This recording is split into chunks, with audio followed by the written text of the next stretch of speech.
Francis, the 266th Pope of the Roman Catholic Church, born on December 17, 1936 in Argentina, was called to the Lord on Monday, April 21, 2025, at the age of 88. Bells rang from church towers across Rome after the announcement, which was read by the Vatican's Camerlengo Cardinal from the chapel where the Pope resided. At 7:35 a.m. this morning, Pope Francis returned to the house of the Father. His entire life was devoted to the service of God and His Church.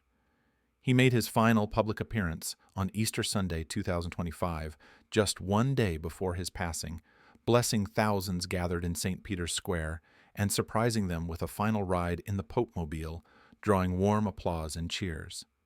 He was beloved around the world for his humble style and concern for the poor, often distancing himself from conservatives with his critiques of capitalism and his warnings on climate change. Pope Francis was a shepherd of compassion, now resting after a long journey of dedication. He departs, leaving behind an invisible yet indelible legacy, a world touched by gentleness, empathy, and profoundly human teachings. He was not a pope of power, but a pope of embraces.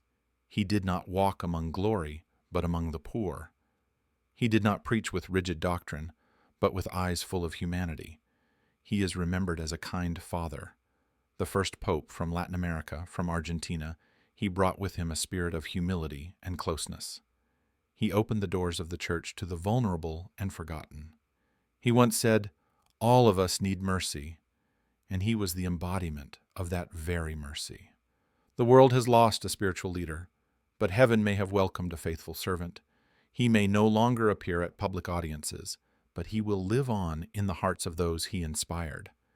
As both an individual and a religious figure, Francis was known for his humility, his concern for the poor, and his willingness to engage in dialogue with communities of different ideologies, origins, and beliefs.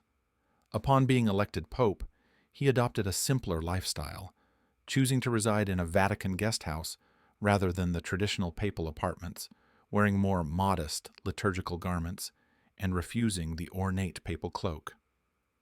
During his first visit to a parish as pope, Francis said, "This is the strongest message of God, love." Farewell, Pope Francis.